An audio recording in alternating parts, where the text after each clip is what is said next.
해산할 때 손이 나오는지라 산파가 이르되 이는 먼저 나온 자라. 하고 홍색 실을 가져다가 그 손에 메었더니 그 손을 도로 들이며 그의 아우가 나오는지라 산파가 이르되 내가 어찌하여 터뜨리고 나오느냐. 그 이름을 베레스라 불렀고 그의 형 곧 손에 홍색 실 있는 자가 뒤에 나오니 그의 이름을 세라라 불렀더라.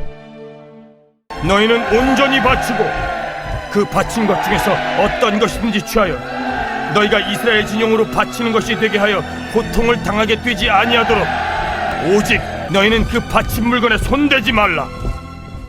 이스라엘 자손들이 온전히 바친 물건으로 말미암아 범죄하였으니 이는 유다 지파 세라의 증손 삽디의 손자 갈미의 아들 아간이 온전히 바친 물건을 가졌습니다. 여호와께서 이스라엘 자손들에게 진노하시니라. 그러므로 여호수아가 아간에게 이르되 내 아들아, 청하노니 이스라엘의 하나님 여호와께 영광을 돌려 그 앞에 자복하고 내가 행한 일을 내게 알게 하라. 그 일을 내게 숨기지 말라. 하니 아간이 여호수아에게 대답하여 이르되 참으로 나는 이스라엘의 하나님 여호와께 범죄하여 이러이러하게 행하였나이다. 내가 노력한 물건 중에 시날산의 아름다운 외투 한 벌과 은 200세겔과 그 무게가 50세겔 되는 금덩이 하나를 보고 탐내어 가져나이다. 보소서, 이제 그 물건들을 내 장막 가운데 땅속에 감추었는데 은은 그 밑에 있나이다. 여호수아가 이르되 내가 어찌하여 우리를 괴롭게 하였느냐. 여호와께서 오늘 너를 괴롭게 하시리라. 하니 온 이스라엘이 그를 돌로 치고 물건들도 돌로 치고 불사르고 그 위에 돌무더기를 크게 쌓았더니 오늘까지 있더라. 여호와께서 그의 맹렬한 진노를 그치시니 그러므로 그곳 이름을 오늘까지 아골 골짜기라 부르더라. 아브라함과 다윗의 자손 예수 그리스도의 계보라. 유다는 다말에게서 베레스와 세라를 낳고 베레스는 헤스론을 낳고 헤스론은 람을 낳고 야곱은 마리아의 남편 요셉을 낳았으니 마리아에게서 그리스도라 칭하는 예수가 나시니라. 장로 중에 한 사람이 내게 말하되 울지 말라. 유대 지파의 사자 다윗의 뿌리가 이겼으니 그 두루마리와 그 일곱인을 떼시리라. 오늘은 교회를 말하다 6번째 시간으로 아간의 선택입니다. 여러분께서 오랜 시간 준비하고 기다렸던 일이 성사되려는 그 마지막 순간에 자격 상실, 박탈로 물거품이 되어버린 적이 있나요? 아니면 그런 위기에 몰렸던 적이 있습니까? 혹 지금이 그런 시간은 아닌지요? 한 명, 아간의 잘못된 선택으로 가족을 포함 수많은 이들이 파국에 몰렸습니다. 이 불행한 상황을 하나님은 어떻게 파괴, 쳐서 나가시는가? 그리고 난 다음에 백성에게 다시 가나안의 소망을 줄 수 있는 자격을 회복시키는가? 그것이 오늘 말씀의 초점입니다. 그런데 하나님이 취하시는 방법은 세라의 후손과 아골의 실패를 예수라는 하나님의 아들에게 대신 지우시고 감당하시고 그분은 죽으셨고 우리로 하여금 가나안 땅에 대한 소망을 다시 가질 수 있는 자격을 주셨습니다.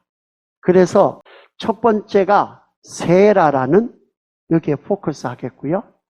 두 번째는 아골, 괴로움에 포커스합니다. 세라에게 포커스할 때에는 쭉 가서 하나님이 그 밑에 조상의 유다부터 시작해서 쭉 내려가면은 예수가 계십니다. 다른 말로 하면은 여러분이 가지고 있는 어떤 어려움과 문제라도 그 밑에 결론이 예수 그리스도가 커버하셨다는 말입니다. 그리고 두 번째 괴로움은 그러면은 이 예수가 어떻게 그것을 커버하셨는가? 구체적인 길이 괴로움, 고통, 애통입니다. 그것이 그저 먼 나라에 있는 이야기가 아니고 나에게 와서 있는 괴로움의 이슈들을 어떻게 주님께서 감당하고 가시는지, 그러니까 첫 번째 거는 큰 그림이겠고요. 두 번째 거는 손으로 잡히는 실행사항이 됩니다. 세라입니다.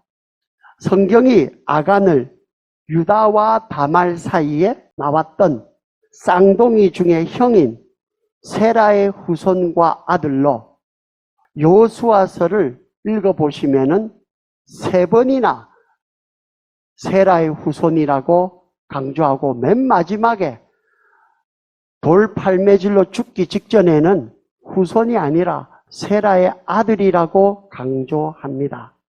그것은 아간으로 생긴 죄와 벌의 문제를 선조 세라 때부터 산파가 손에 묶어준 홍색 실로 피로 대속하는 하나님이 작정하셨음을 알리기 위함입니다. 그래서 제가 오늘 읽은 본문은 그 중에서 아주 짧은 부분만 발췌했습니다. 여러분께서 창세기나 여호수아 가서 쭉 이렇게 맞춰보시면은 나머지 배경은 그 여러분의 몫입니다. 그런데 예수는요, 세라의 후손으로 나오신 것이 아니고요. 유다의 쌍둥이 중에 세라는 먼저 나와서 손에다가 빨간 줄로 형이라고 표시했지만은 들어가고 그 다음에 출생을 한 것은 베레스입니다. 동생이 먼저 나왔어요. 그래서 마치 에서와 야곱처럼 또 이스마엘과 그 이삭처럼 하나님께서는 꾸준하게 그 역동적인 그 패런을 계속 보여주고 계시는 중입니다. 그런데 예수는 이런 유다 지파의 사자로 오셨는데 쌍둥이 동생 베레스의 계보를 쫓아서 조금 전에 읽은 요한계시록 말씀처럼 유다 지파의 사자 만국을 다스릴 아이로 출생하시고 고난, 부활, 승천, 이제 살아서 위에서 계시는 하나님을 승귀라고 부릅니다. 높은 데서 계시면서 그분이 승귀하신 분이 하늘에서 땅까지 제사장의 옷이 땅에 끌리는 옷처럼 세상에 예수를 대표해서 오신 몸이 옷처럼 대표한 몸이 그게 교회입니다. 그래서 요한계시록 1장에도 예수께서 7 금초대 사이를 발에 끌리는 옷을 입고 가셨다라는 것이 세상이 어찌되고 뭐가 움직인다 할지라도 우리의 초점은 세상에 가는 것이 아니고 어떤 유명하고 구원할 만한 이런 사람에게 가는 것이 아니고 그 사이에 가고 계시는 교회의 주인 되신 예수 그리스도에게 시야를 딱 맞추면은 기승전결이 나오게 되어 있습니다. 그래서 승귀하신 구주께서 몸인 교회를 통해서 구원 역사를 이루십니다. 전쟁이 일어나고 기근이 나고 난리가 나고 개인이 적이 되든지 나라가 움직이든지 모든 것을 통해서 초점은 하나님께서는 이 역사를 통해서 어떻게 당신의 교회를 확장시키시고 또 그릇된 것들은 정리하시고 움직이시는가, 여기에 초점을 맞추면은 설명이 됩니다. 그런데 하나님이 세라는 죽으시고 베레스는 사시고 하는 이 일로 직접 동참하는 이 구원은 이때 갑자기 나온 것이 아니고요. 에덴에서부터 시작해서 일관됩니다.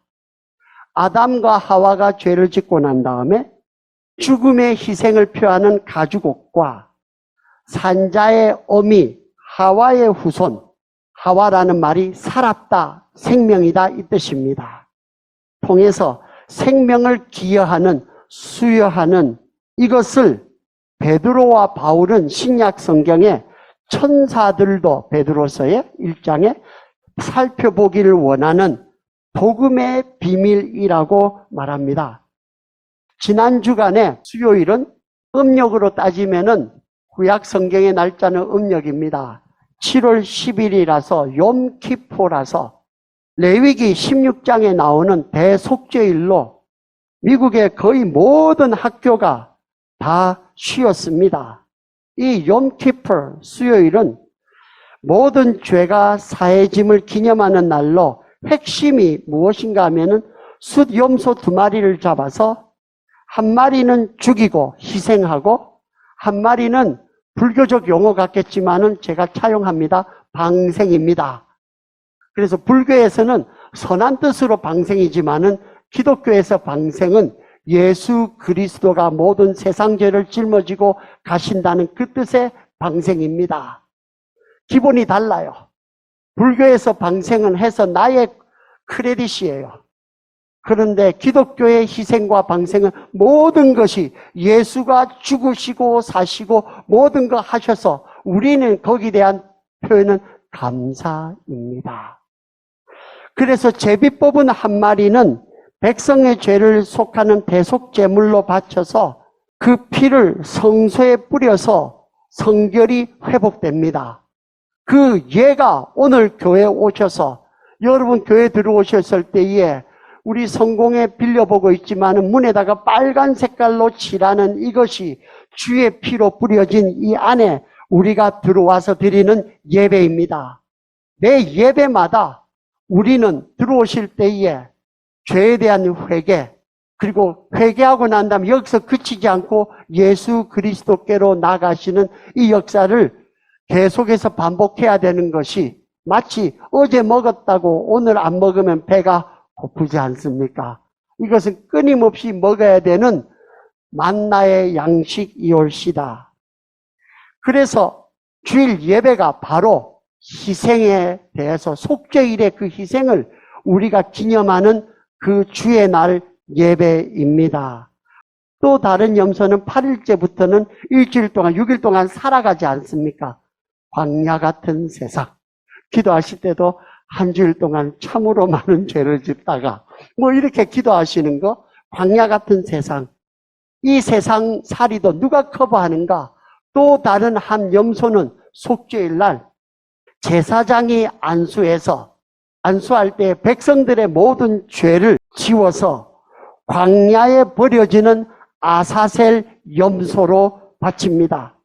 이렇게 세례를 준 요한은 보라, 세상 죄를 지고 가는 하나님의 어린 양이라 라고 표현했습니다.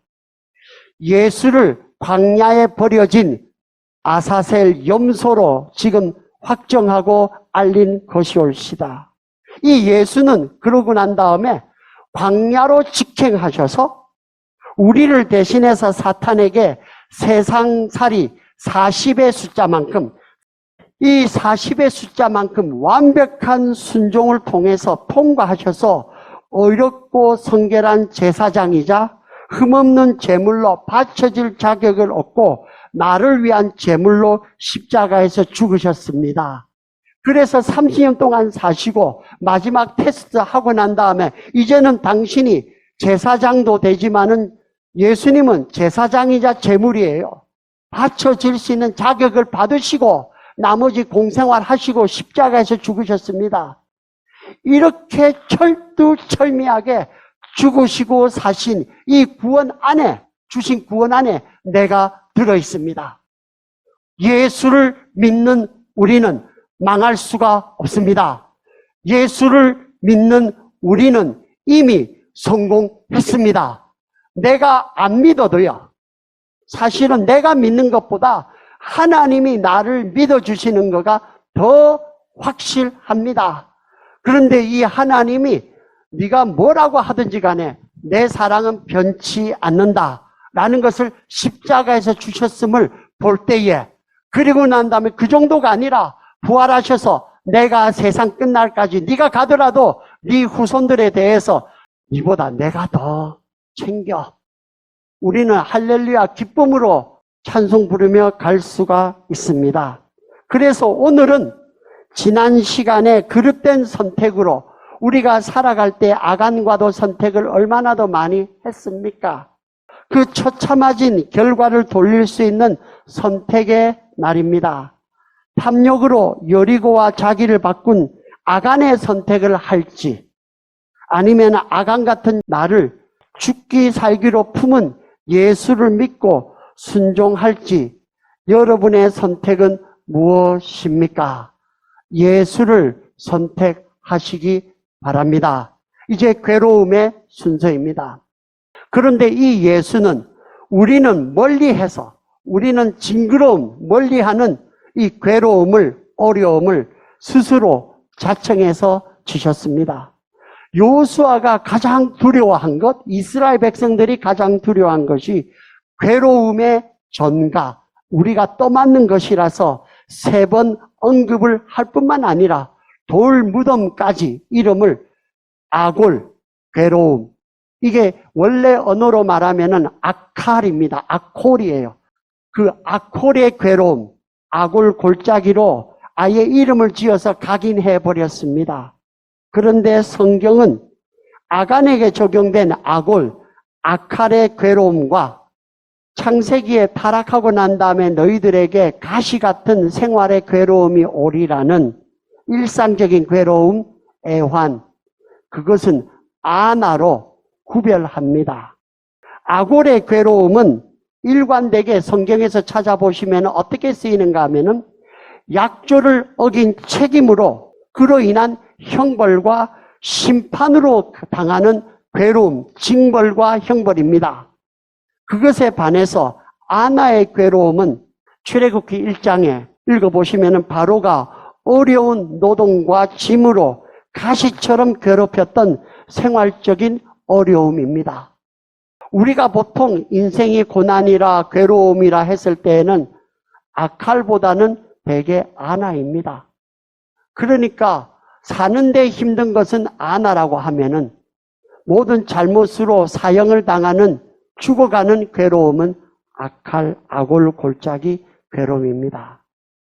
예수께서 십자가에 지고 가실 때에 여인들이 따라다니면서 울었습니다. 그때 예수께서 뭐라고 하셨는가 하면은 나를 위해서 애통하지 말고 너희와 자녀를 위해서 애통하라 하심도 여인들의 애통이 예수가 직접 당하는 심판적인 고통이 아니고 여인들이 괴로워하는 것은 간접적인 거예요. 아골의 괴로움이 아니고 아나의 괴로움입니다. 예수가 당하시는 것은 심판적인 고통, 그것을 당합니다. 대속죄일의 규정 중에 하나가 너희들은 심령을 괴롭게 하라는 말이 몇 번이나 나옵니다. 그런데 그 괴롭게 하라는 그 말도 찾아가서 보시면은 아칼이 아니에요.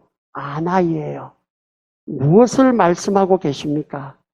너의 애통으로 네 삶에 있는 이런저런 생활의 어려움, 경제 어려움, 몸의 어려움, 관계 어려움, 나라의 어려움, 이런 어려움으로 디딤돌로 삼아서 이 모든 것을 징벌적으로 다 감당한, 결과는 그건데 아골의 괴로움을 감당한 예수의 고통을 묵상하라는 권고입니다. 잠시 괴로움도 우리는 하늘이 무너진 듯 절망하던 우리가 이 고통에서 해방받는 길은요, 시야를 나에게서 예수로 옮길 때에 나의 이 애통과 고통 포함해서 이 모든 것을 예수께서 애통과 고통으로 다 품으신 아칼을 당하셨음을 깨달을 때에 이것이 풀려집니다. 이사야서에 나온 대로 그가 실로 나의 질고를 지고 나의 슬픔을 당하였거늘 나는 생각하기를 그는 징벌을 받아 하나님께 맞고 고난당한다 한, 그렇게 생각한 죄를 회개합시다. 고난 속에 길이 있고 고통 속에 답이 있습니다. 그런데 그 길과 답은 예수입니다. 아간 같은 선택으로 실패된 내 삶의 괴로움을 예수가 이미 당했음을 알면은 애통의 방향이 나에게서 누구에 대한 원망이 아니고요, 예수께 송구한 마음, 예수께로 옮겨가고요. 이때에요, 신기한 경험을 합니다. 그렇게 절망스러웠던 그 아골의 그 경험이, 애통이 소망을 가지는 자산이 됩니다. 이게 그냥 제가 지어낸 말이 아니고요, 이사야서 65장 10절, 원래는 9절부터 읽어야 되는데 10절 부분만 제가 한번 읽어드리겠습니다. 샤론은 양떼의 우리가 되겠고 아골 골짜기는 소떼가 눕는 곳이 되어 나를 찾은 내 백성의 소유가 되리라. 하나님의 약속입니다. 여러분, 관계의 악올로 괴로우신지요? 음란한 아내와 살아보려 무진 노력하던 그 호세아를 하나님은 선지자로 부르시고 호세아에게 약속합니다.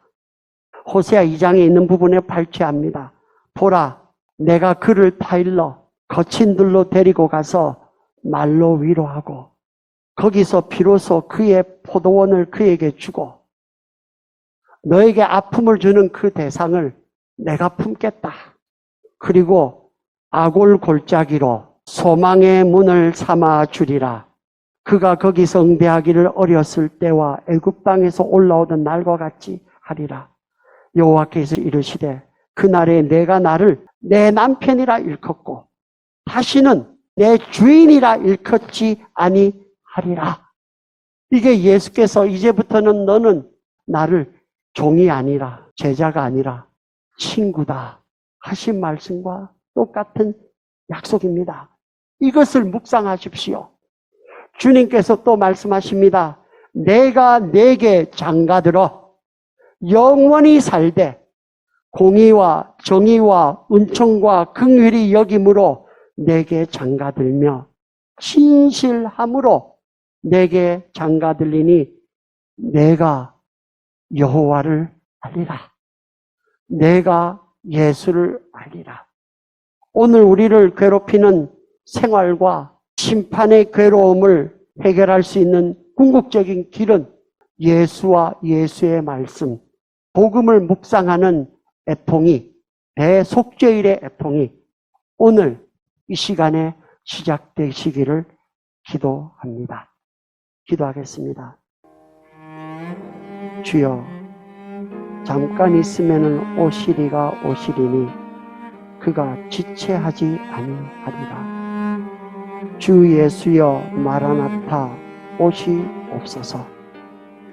오늘 이 시간에 주께서 세라의 후손으로 베레스의 후손으로 생과 살 사생결단하시고 우리를 품으신 예수여 오시옵소서. 우리의 고통과 괴로움으로 애통하며 슬피 살아가는 우리에게 주여, 우리는 이 작은 것도 스스로 자기 연민과 원망으로 불평하며 살아가던 우리였는데 아버지 하나님, 주님은 한 번도 변치 않으시고 우리 옆에 내가 이 세상에 오기 전부터 또 이 세상에 살아온 숫자만큼 또 내가 떠난 후에도 영원히 내게 장가들어 나의 남편이 되시고 나의 구주가 되어주심을 감사드립니다. 주여, 이 사랑을 벗지 말게 하여 주시옵소서. 매일매일 주께서 바꾸어 주신 아골 골짜기에서 소망의 문을 여는 주의 백성들로 축복하여 주시옵소서. 예수님 이름으로 기도 올렸습니다. 아멘.